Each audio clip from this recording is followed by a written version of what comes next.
नमस्कार, मैं हूं सत्यपाल और आप देख रहे हैं CWB हिंदी न्यूज। शक संवत 1946 विक्रम संवत 2081 आज फाल्गुन मास के शुक्ल पक्ष की नवमी तिथि और दिन शनिवार है। तदनुसार अंग्रेजी तारीख 8 मार्च सन 2025। नवमी तिथि शनिवार सुबह 8:17 तक रहेगी। उसके बाद 10वीं तिथि प्रारंभ हो जाएगी। आज 8 मार्च है, यानी हर साल 8 मार्च को पूरी दुनिया अंतर्राष्ट्रीय महिला दिवस यानी इंटरनेशनल वुमेन्स डे मनाती है। इसका उद्देश्य महिलाओं को उनके अधिकारों के प्रति जागरूक करना और उन्हें सम्मान देना है। अंतर्राष्ट्रीय महिला दिवस की शुरुआत की बात करें तो इस साल 1909 में हुई थी। सदियों से महिलाओं ने हर क्षेत्र में अपनी छाप छोड़ी है, फिर चाहे वो अंतरिक्ष की ऊंचाइयां हों या फिर समाज में बदलाव लाने की जमीनी लड़ाई। महिला दिवस सिर्फ बधाइयों तक सीमित नहीं, बल्कि उन प्रयासों को तेज करने का आह्वान है जो महिलाओं को उनके अधिकार, सम्मान और अवसर दिलाने में मदद करे। CWB हिंदी न्यूज परिवार इस अंतर्राष्ट्रीय महिला दिवस पर सभी महिलाओं को बहुत बहुत बधाई देता है। सबसे पहले आज की सुर्खियां। हरियाणा में सर्दी की विदाई के संकेत, 7 जिलों में पारा पहुंचा 28 डिग्री के पार। आगे कैसा रहेगा मौसम, बताएंगे पूरी अपडेट। हरियाणा बजट सत्र, कांग्रेस MLA बिना नेता प्रतिपक्ष के शामिल हुए। गवर्नर ने 10 बड़ी उपलब्धियां गिनवाई। मनमोहन और चौटाला को दी श्रद्धांजलि। हरियाणा सरकार ने महिलाओं को दी बड़ी खुशखबरी, अब ऐसे मिलेंगे 5 लाख रुपए, बताएंगे पूरी अपडेट।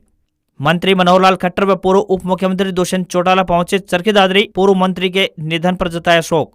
हरियाणा सरकार ने मार्च 2025 की विभागीय परीक्षा तिथियां की घोषित, जानिए पूरी अपडेट। हरियाणा हाउसिंग बोर्ड इन शहरों में बेचेगा फ्लैट व प्लाट, फटाफट चेक करें ई नीलामी का पूरा शेड्यूल।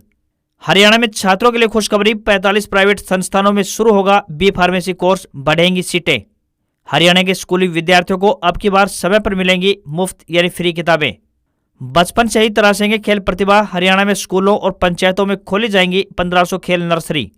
और 25 साल बाद फिर चैंपियंस ट्रॉफी फाइनल में भिड़ेंगे इंडिया न्यूजीलैंड। 9 मार्च को दुबई में खिताबी मुकाबला होगा। और अब खबरें विस्तार से। हरियाणा में उत्तर पश्चिमी हवाओं के चलते तापमान में फिर से उतार चढ़ाव देखने को मिल रहा है। सुबह और शाम ठिठुरन महसूस हो रही है, लेकिन दोपहर में धूप खिलने से सर्द हवाओं का असर खत्म होता दिखाई दे रहा है। दिन के समय गर्मी महसूस होना शुरू हो चुकी है। आलम यह है कि प्रदेश के 7 जिले ऐसे हैं जहां पर तापमान 28 डिग्री सेल्सियस को पार कर चुका है। इन जिलों में हिसार, नारनौल, महेंद्रगढ़, सिरसा, चरखी दादरी, फरीदाबाद और पलवल शामिल है। सबसे ज्यादा दिन का तापमान महेंद्रगढ़ में 30.3 डिग्री सेल्सियस दर्ज किया गया। मौसम वैज्ञानिकों का कहना है कि अभी आगे भी इसी प्रकार तापमान में इजाफा देखने को मिलेगा। मौसम विशेषज्ञों के अनुसार इस सप्ताह तापमान 30 डिग्री सेल्सियस के आसपास बना रहेगा। उसके बाद धीरे धीरे तापमान में और अधिक वृद्धि होगी। होली के बाद गर्मी महसूस होना आरंभ हो जाएगी। इस दौरान रात का तापमान 15 डिग्री सेल्सियस के आसपास दर्ज किया जाएगा। इससे पहले मौसम विभाग द्वारा जानकारी दी गई थी कि आने वाले दिनों में 9 और 12 मार्च को 2 पश्चिमी विक्षोभ सक्रिय होंगे, जिससे मौसम में थोड़ा परिवर्तन देखने को मिलेगा। उत्तरी पहाड़ी इलाकों में हल्की बर्फबारी की संभावना भी बनी हुई है। एक्स सर्विसमैन कंट्रीब्यूटरी यानी ACHS health scheme station Sirsa द्वारा चपरासी, चौकीदार व रेडियोग्राफर के पदों पर नियुक्तियों के लिए आवेदन मांगे गए हैं। ये भर्तियां संविदा आधार पर की जाएंगी। उम्मीदवार इन पदों के लिए ऑफलाइन माध्यम से आवेदन कर सकते हैं। पुरुष और महिला दोनों कैंडिडेट्स अपने आवेदन भेज सकते हैं। सैलरी 6,800 रुपए से लेकर 28,100 रुपए पर मंथ मिलेगी। चौकीदार व चपरासी के लिए आवेदक 8वीं पास होने चाहिए, तो वहीं रेडियोग्राफर के लिए आवेदक रेडियोग्राफी में डिप्लोमा धारक या फिर क्लास 1 रेडियोग्राफर आर्म्ड फोर्सेज होनी चाहिए। किसी भी वर्ग के उम्मीदवारों को इन पदों के लिए कोई भी आवेदन शुल्क जमा नहीं करना होगा। न्यूनतम आयु 18 वर्ष और अधिकतम आयु 53 वर्ष होनी चाहिए। आवेदन करने की आखिरी तारीख 9 मार्च है। खेल विभाग सरकारी, निजी स्कूलों और पंचायतों के जरिए बच्चों में खेल प्रतिभा ढूंढने जा रहा है। खेल विभाग ने कम से कम 8 साल के बच्चों में खेल प्रतिभा तराशने का फैसला लिया है। अब खेल विभाग सरकारी, निजी स्कूलों के साथ साथ पंचायतों से भी खेल नर्सरी चलाने के लिए आवेदन मांगने शुरू कर दिए हैं, ताकि बचपन से ही बच्चों में शिक्षा के साथ साथ खेल के प्रति रुचि बनाकर उनकी प्रतिभा को सही मुकाम दिया जा सके। खेल विभाग ने निर्णय प्रख्यात खिलाड़ियों के बीते इतिहास को खंगालने के बाद लिया है। भेजे गए निर्देशों में कहा गया है कि अगर वे अपने यहाँ पर खेल नर्सरी स्थापित करवाए जाने के इच्छुक हैं तो वे खेल के हिसाब से डिमांड भेजें। इसमें ओलंपिक व नॉन ओलंपिक दोनों तरह के खेल शामिल होंगे। पूरे प्रदेश में 500 खेल नर्सरी तो विभागीय प्रशिक्षकों द्वारा संचालित की जाएंगी, तथा बाकी के 1000 खेल नर्सरी सरकारी, गैर सरकारी तथा ग्राम पंचायतों को अलॉट की जाएंगी। भेजे गए निर्देशों में बताया गया है कि सरकारी, गैर सरकारी व ग्राम पंचायतों के तहत खोली जाने वाली खेल नर्सरियां 1 अप्रैल से लेकर 31 जनवरी तक संचालित होंगी। इन खेल नर्सरियों में 8 वर्ष से लेकर 19 वर्ष तक की आयु के बच्चों का ट्रायल के आधार पर चयन होगा। जिन बच्चों का खेल नर्सरी के लिए चयन होगा, उन बच्चों को 2 घंटे सुबह तथा 3 घंटे शाम को खेल मैदान में पसीना बहाना होगा। हरियाणा के स्कूली विद्यार्थियों के लिए राहत भरी खबर आई है। अब की बार विद्यार्थियों को हर बार की तरह किताबों के लिए तरसना नहीं पड़ेगा। सर्व शिक्षा अभियान के तहत सभी विद्यार्थियों को समय पर किताबें उपलब्ध करवा दी जाएंगी। इसके लिए तैयारी तेज कर दी गई है। इनकी छपाई का काम चल रहा है। इसके बाद इन्हें जल्द स्कूलों में सप्लाई कर दिया जाएगा। आमतौर पर देखने को मिलता है कि विद्यार्थियों को काफी लंबा समय बीत जाने के बाद भी किताबें समय पर उपलब्ध नहीं हो पाती हैं। ऐसे में उनकी पढ़ाई तो बाधित होती ही है, साथ ही साल भर का शेड्यूल भी बिगड़ जाता है। उधर शिक्षकों को भी खासी परेशानी का सामना करना पड़ता है। लेकिन अब की बार शैक्षणिक सत्र 2025-26 में पढ़ने वाले विद्यार्थियों को किताबों के लिए लंबा इंतजार नहीं करना पड़ेगा। सत्र की शुरुआत से ही सरकार द्वारा पहली से लेकर 8वीं कक्षा तक के विद्यार्थियों को सर्व शिक्षा अभियान के तहत मुफ्त यानी फ्री में किताबें उपलब्ध करवा दी जाएंगी। अनुमान है कि मार्च 2025 के दूसरे सप्ताह तक इन्हें स्कूलों में भेज दिया जाएगा। केंद्रीय मंत्री एवं पूर्व मुख्यमंत्री मनोहर लाल खट्टर और पूर्व उप मुख्यमंत्री दुष्यंत चौटाला शुक्रवार को पूर्व मंत्री सतपाल सांगवान के निधन पर शोक जताने चरखी दादरी पहुंचे। मनोहर लाल खट्टर हेलीकॉप्टर से, जबकि दुष्यंत चौटाला वाया रोड दादरी आए और शहर के लोहारू रोड स्थित विधायक सुनील सांगवान के आवास पर पहुंचकर उनके दिवंगत पिता को श्रद्धांजलि दी। मनोहर लाल खट्टर ने कहा कि सतपाल सांगवान बड़े सुलझे हुए नेता थे और इनके निधन से बड़ी क्षति पहुंची है। उन्होंने कहा कि सतपाल सांगवान ने हमेशा जनता के हित में काम किया और दादरी के विकास को गति देने के लिए ही वो भाजपा में शामिल हुए और बेटे सुनील सांगवान को पहले ही विधानसभा चुनाव में जीत दिलवाई। सतपाल सांगवान के जो सपने अधूरे रह गए उन्हें उनके बेटे एवं दादरी हलके से विधायक सुनील सांगवान के मार्फत पूरा कराया जाएगा। मनोहर लाल खट्टर ने अपने हाथ से शोक संदेश लिखकर पूर्व मंत्री के बेटे सुनील सांगवान को दिया। वहीं पूर्व उप मुख्यमंत्री दुष्यंत चौटाला ने कहा कि सतपाल सांगवान के साथ छवि और विकास परक सोच रखने वाले नेता थे। उनके निधन से न केवल दादरी हलके बल्कि पूरे प्रदेश को क्षति पहुंची है। हरियाणा सरकार द्वारा महिलाओं को आत्मनिर्भर और आर्थिक रूप से समृद्ध बनाने के लिए कई तरह की योजनाएं चलाई जा रही है। आज हम आपको हरियाणा सरकार द्वारा चलाई जा रही मातृशक्ति उद्यमिता योजना के बारे में जानकारी दे रहे हैं। हरियाणा सरकार द्वारा चलाई जा रही मातृशक्ति उद्यमिता योजना के लिए केवल 18 से 60 वर्ष की आयु की महिलाएं ही आवेदन कर सकती हैं। आपको इस बात का खास ख्याल रखना होगा कि आपके परिवार की सालाना आय 5 लाख रुपए से अधिक नहीं होनी चाहिए, तभी आपको इस योजना का लाभ मिल पाएगा। साथ ही आवेदक महिला किसी भी बैंक के लोन पर डिफॉल्टर नहीं होनी चाहिए, अन्यथा उसे इस योजना का लाभ नहीं मिलेगा। इस योजना को शुरू करने का मुख्य उद्देश्य महिलाओं को आत्मनिर्भर बनाना है। इसके जरिए उन्हें कम ब्याज दरों पर लोन उपलब्ध करवाया जाता है। वह इस लोन को 3 साल के अंदर चुका सकती हैं। इस लोन के जरिए वह ट्रांसपोर्ट वाहन, ऑटो रिक्शा, छोटे मालवाहक, ई रिक्शा, टैक्सी लेकर अपना खुद का व्यवसाय शुरू कर सकती है। इसके अलावा भी वह salon, beauty parlour, tailoring, boutique, photocopy shop, papad baking, अचार मेकिंग जैसी सामाजिक और व्यक्तिगत सेवाएं भी शुरू कर सकती है।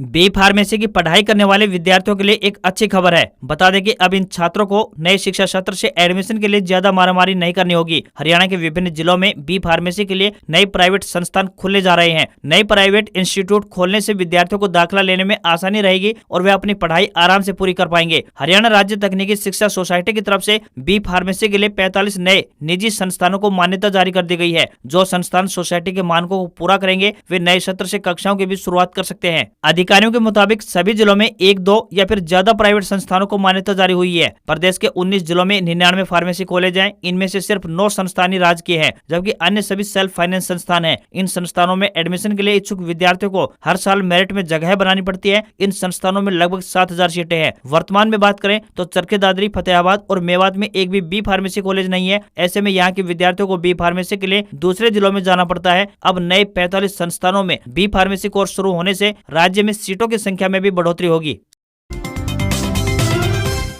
हरियाणा विधानसभा का बजट सत्र 2025-26 7 मार्च से प्रारंभ हो गया है। पहले दिन गवर्नर बंडारू दत्तात्रेय का अभिभाषण हुआ। इस दौरान उन्होंने कहा कि सरकार का मकसद गरीबों का उत्थान करना है। उन्होंने राज्य और केंद्र सरकार से किसानों और खिलाड़ियों को मिले सम्मान और मदद के बारे में बताया। गवर्नर ने सरकार के आगे के कामों के बारे में बताते हुए विधायकों से सदन के समय का सदुपयोग करने के लिए कहा। साथ ही उन्होंने कहा कि सभी सदस्य जनहित को प्राथमिकता दें, यह दायित्व हर सदस्य का है। उनके अभिभाषण के बाद सदन में शोक प्रस्ताव भी पढ़े गए। इनमें हरियाणा के 5 बार सीएम रहे ओम प्रकाश चौटाला को श्रद्धांजलि अर्पित की गई। वहीं पूर्व प्रधानमंत्री डॉक्टर मनमोहन सिंह को भी श्रद्धांजलि दी गई। 8 और 9 मार्च को छुट्टी के बाद 10 मार्च यानी सोमवार को फिर से सदन की कार्यवाही शुरू होगी। इनमें गवर्नर के अभिभाषण पर चर्चा होगी। सीएम नायब सिंह सैनी बतौर वित्त मंत्री पहली बार 17 मार्च को प्रदेश का करीब 1,98,000 करोड़ का बजट पेश करेंगे। इससे पहले साल 2024 में तत्कालीन मुख्यमंत्री व वित्त मंत्री मनोहर लाल खट्टर ने 1,89,000 करोड़ का बजट पेश किया था। वहीं कांग्रेस बिना विधायक दल के नेता के ही सत्र में शामिल हुई। प्रमुख विपक्षी पार्टी होने के बावजूद कांग्रेस हाईकमान ने अभी तक नेता प्रतिपक्ष की घोषणा नहीं की है। बजट सत्र 28 मार्च तक चलेगा।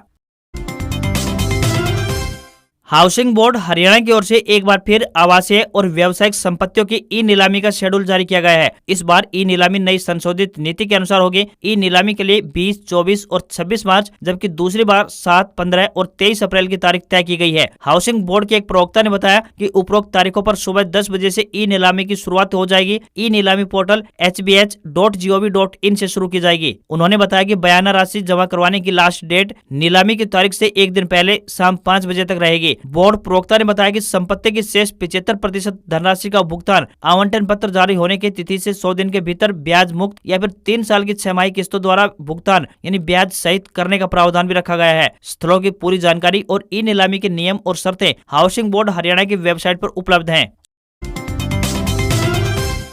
हरियाणा के हिसार जिले में बने महाराजा अग्रसेन एयरपोर्ट से जल्द ही हवाई सेवाएं शुरू होने जा रही हैं। प्रदेश के नागरिक उड्डयन मंत्री विपुल गोयल के अनुसार 20 मार्च से पहले एयरपोर्ट के लिए लाइसेंस मिल सकता है। इसके बाद यहां से उड़ानें भी शुरू हो जाएंगी। पहले चरण में जयपुर, अहमदाबाद, चंडीगढ़, अयोध्या और जम्मू के लिए हवाई सेवाएं शुरू होने जा रही है। इसके लिए सरकार ने अलायंस एयर के साथ समझौता कर लिया है। इस एयरपोर्ट का संचालन केंद्र सरकार द्वारा किया जाएगा और इसकी देखरेख की बात करें तो एयरपोर्ट अथॉरिटी ऑफ इंडिया करेगी। बताते चले कि पिछले साल सितंबर में प्रधानमंत्री श्री नरेंद्र मोदी का विमान इस हवाई पट्टी पर उतरा था। अब 10 मार्च को गुरु जम्बेश्वर यूनिवर्सिटी के दीक्षांत समारोह में शामिल होने के लिए राष्ट्रपति द्रौपदी मुर्मू का हवाई जहाज भी इसी हवाई पट्टी पर उतरेगा। हरियाणा सरकार की तरफ से मार्च में होने वाली विभिन्न विभागों की विभागीय परीक्षाओं की डेट शीट जारी कर दी गई है। ये परीक्षाएं 19 मार्च से 26 मार्च 2025 तक होंगी। परीक्षा सुबह और शाम के समय होंगी। सभी परीक्षाएं पंचकुला के सेक्टर 12A स्थित सार्थक government integrated senior secondary school में आयोजित होने वाली है। अधिक जानकारी के लिए विभागीय वेबसाइट पर विजिट कर सकते हैं।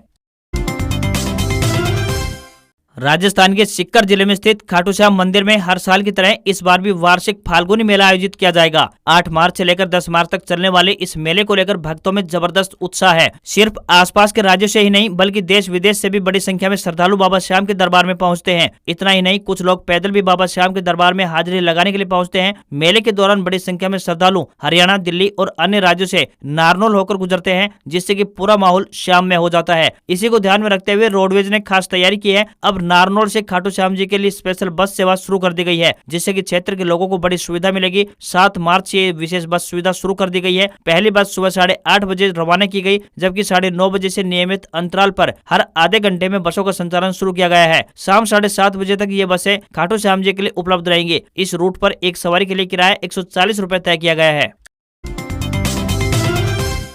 टेक कंपनी एप्पल ने भारत में नया आईपैड एयर 2025 एडिशन लॉन्च कर दिया है। 7th जनरेशन आईपैड एयर को 11 इंच और 13 इंच डिस्प्ले ऑप्शन के साथ भारतीय बाजार में उतारा गया है। इसमें पिछले M1 चिपसेट वाले आईपैड के मुकाबले 35% ज्यादा पावरफुल चिपसेट, 60% तेज न्यूरल इंजन और 40% फास्ट ग्राफिक परफॉर्मेंस मिलेगी। इसके साथ ही एप्पल ने 11th जनरेशन आईपैड को अपग्रेड के साथ लॉन्च किया है। अपग्रेडेड आईपैड में A16 बायोनिक चिपसेट और 128 GB का स्टोरेज ऑप्शन दिया गया है। नए आईपैड एयर 2025 को 59,900 रुपए की शुरुआती कीमत के साथ बाजार में उतारा गया है। बायर्स इसे 12 मार्च से एप्पल की ऑफिशियल वेबसाइट पर खरीद सकते हैं। इसका मुकाबला सैमसंग के Galaxy tab S9 FE Plus से होगा।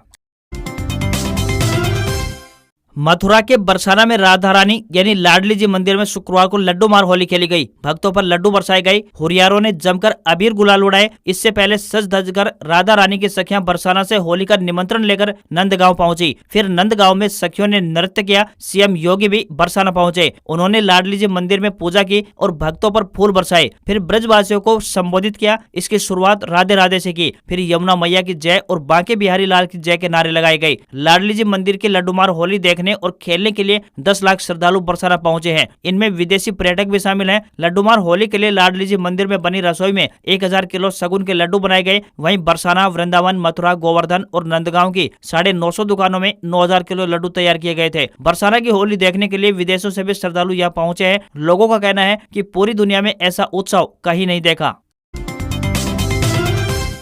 हफ्ते के आखिरी कारोबारी दिन भारतीय बाजार में सेंसेक्स 7 अंक गिरकर 74,332 के स्तर पर क्लोज हुए, तो वहीं निफ्टी में भी 7 अंक की तेजी रही और 22,552 के स्तर पर बंद हुआ। सेंसेक्स के 30 शेयरों में से 11 में तेजी और 19 में गिरावट देखने को मिली। रिलायंस में 3%, टाटा मोटर्स में 1.28% और नेस्ले इंडिया के शेयर में 0.92% की तेजी रही। इंडसइंड बैंक में 3.71%, जोमेटो में 3.64% और एनटीपीसी में 2.29% की गिरावट देखने को मिली। इन्फोसिस, जोमेटो और एनटीपीसी एफओएमसी ने भारतीय बाजार को नीचे खींचा तो वहीं रिलायंस, कोटक महिंद्रा बैंक और टाटा मोटर्स ने बाजार को ऊपर ले जाने की कोशिश की। 10 ग्राम 24 कैरेट सोने का दाम 183 रुपए बढ़कर 86,059 रुपए पर पहुंच गया है, तो वहीं 1 किलोग्राम चांदी 264 रुपए महंगी होकर 96,764 रुपए प्रति किलो के भाव पर पहुंच गई। दिल्ली में 10 ग्राम 22 कैरेट सोने की कीमत 80,050 रुपए और 10 ग्राम के ही 24 कैरेट सोने की कीमत 87,310 रुपए पहुंच गई है। आज खबरों में बस इतना ही। देखते रहिए आपको अपना हरियाणा का सबसे बेहतरीन news channel CWB Hindi news. नमस्कार। इसी आशा के साथ आपका दिन शुभ रहे।